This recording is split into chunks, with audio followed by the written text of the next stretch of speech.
स्वागत है दोस्तों आपका ई स्कूल ई लर्निंग चैनल में। मैं हूं Shekhar Kulshreshtha, founder of E school. यदि आप ये मेरी वीडियो पहली बार देख रहे हैं तो आप मेरे चैनल को सब्सक्राइब कीजिए, जिससे आप मेरे आने वाले सभी वीडियोस को और पिछली सभी वीडियोस को आसानी से देख सकें। आज हम एक बहुत ही महत्वपूर्ण विषय पर बात करने वाले हैं।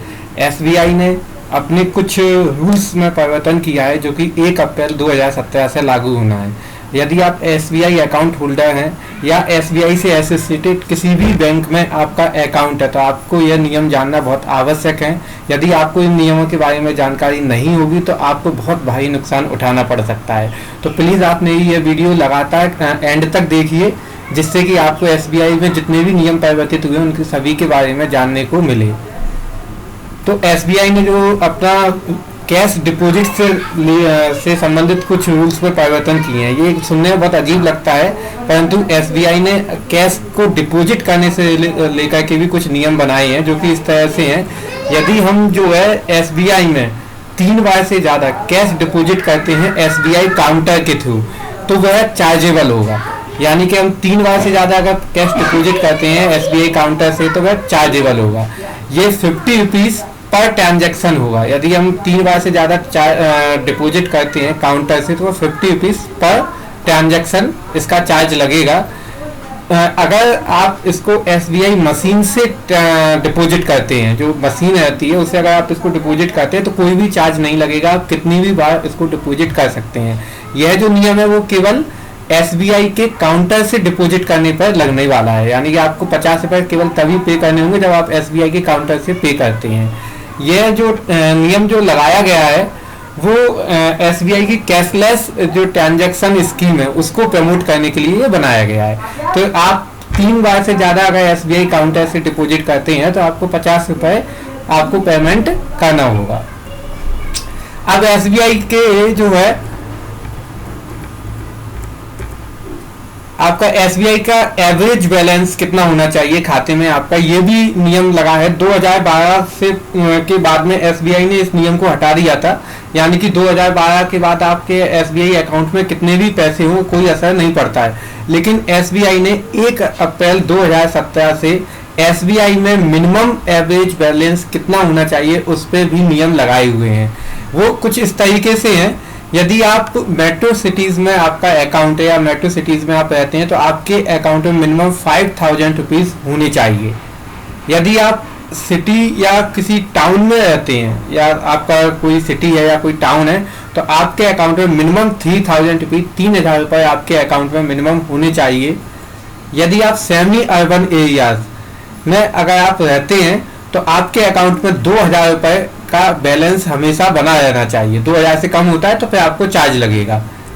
यदि आप किसी गांव में रहते हैं तो आपके अकाउंट में 1000 रुपये का बैलेंस हमेशा होना चाहिए। तो इस तरीके से अगर आप मेट्रो सिटीज़ में तो 5000 रुपीज़, अगर आप सिटी या टाउन में है तो 3000, सेमी अर्बन एरियाज में है तो 2000 या विलेज में है तो 1000 रुपीज़ आपके बैंक में अकाउंट में हमेशा होना चाहिए। यदि नहीं होता है तो आपको 100 रुपीज़ तक चार्ज होगा, प्लस सरचार्ज। आप जितने दिन तक आप उसको अकाउंट को नील रखेंगे उतने दिन का आपका सरचार्ज भी उसमें लगेगा। मतलब 100 रुपीज़ प्लस सरचार्ज आपको पेएबल होगा, जो कि आपके अकाउंट से ही कट जाएगा स्वतः ही अपने आप। इसके अलावा एटीएम ट्रांजैक्शन से रिलेटेड भी कुछ नियम आए हैं। एटीएम ट्रांजैक्शन से रिलेटेड वो कुछ इस तरीके से हैं। यदि आप एसबीआई के एटीएम से ट्रांजैक्शन करते हैं 5 बार से ज़्यादा, मोर देन 5 टाइम, तो आपको 10 रुपीज़ पर ट्रांजैक्शन पेएबल होगा। यदि आपको 5 बार से ज़्यादा आपने पेमेंट लिया है एसबीआई के एटीएम से तो वो आपका 10 रुपये पर ट्रांजैक्शन आपको चार्जेबल होगा। यदि आप किसी दूसरी बैंक के एटीएम से पैसा निकालते हैं, एसबीआई का आपका एटीएम कार्ड है, आप दूसरी बैंक के अकाउंट से पैसा निकालते हैं या एटीएम से पैसा निकालते हैं तो आपको 20 रुपीज़ आपको पेएबल होगा, जो कि 3 टाइम उसकी लिमिट है। आफ्टर 3 टाइम 3 बार से ज़्यादा पैसा निकालने पर 20 रुपये आपका चार्जेबल होगा। यानी आप दूसरी बैंक के एटीएम से अगर 3 बार से ज़्यादा पैसा निकालते हैं तो आपको 20 रुपये चार्जेबल होगा। लेकिन इसमें कुछ रिलैक्सेशन भी है, आपको कुछ रिलैक्स मिला हुआ है। यदि आपके अकाउंट में 25,000 रुपये मिनिमम बैलेंस रहता है यदि आप एवरेज बैलेंस जो है आपका 25,000 आपके मेंटेन करके आप चलते हैं तो कोई भी चार्ज नहीं लगेगा SBI के ATM से पैसा निकालने पर। आप कितनी भी बार निकाल सकते हैं, 5 बार 10 बार कितनी भी बार। परंतु यदि आपका 25,000 से कम है तो पैसा लगेगा 10 रुपए पर ट्रांजेक्शन के हिसाब से। और यदि आपके अकाउंट में 1 लाख से ज्यादा का आप चार्ज जो है आपके अकाउंट में बैलेंस मेंटेन करके रखते हैं तो अदर बैंक के ATM से पैसा निकालने पर कोई भी चार्ज नहीं लगेगा। तो ये रिलैक्सेशन भी दिया हुआ है।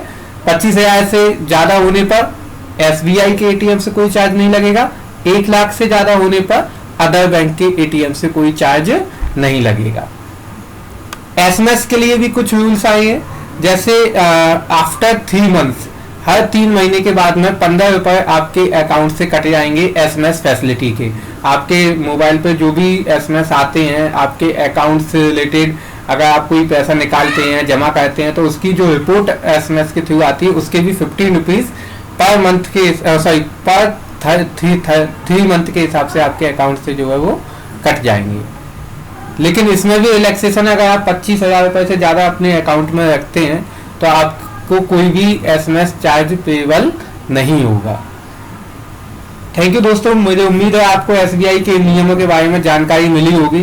आप इनका लाभ उठाएं और जैसा भी SBI ने नए नियम बनाए हैं उसके अनुसार ही आप जो है ट्रांजैक्शन कीजिए तो आपको कम से कम नुकसान उठाना पड़े। यदि आपको ये मेरी वीडियो पसंद आई हो तो आप मेरी वीडियो को लाइक कीजिए, लाइक बटन दिया हुआ है आपके वीडियो के नीचे जो है लाइक बटन पर आप क्लिक करके उसको लाइक कर सकते हैं। आप फेसबुक अकाउंट पर भी क्लिक करके इसको लाइक कर सकते हैं, फेसबुक पर भी आप इसको लाइक कर सकते हैं, या आप जो है इसको शेयर कीजिए फेसबुक अकाउंट के थ्रू, आप इसको अपने फ्रेंड्स के बीच में शेयर कीजिए, आप इसको व्हाट्सएप के माध्यम से शेयर कीजिए या और भी तरीकों से आप इसको शेयर कीजिए, क्योंकि जितने ज़्यादा लोगों को इसकी जानकारी होगी उतना ही ज़्यादा लोगों को इसका फ़ायदा मिलेगा। यदि आपने अभी तक मेरे चैनल को सब्सक्राइब नहीं किया है तो सब्सक्राइब भी कीजिए, जिससे मेरे आगे आने वाले सभी वीडियोस के बारे में आपको जानकारी मिलती है। आप ये बेल बटन दबाना ना भूलिए, जिससे कि आपको जितनी भी मैं वीडियोस अपलोड करूंगा उनकी सभी की नोटिफिकेशन आपके पास में आते जाएंगे। थैंक यू, धन्यवाद।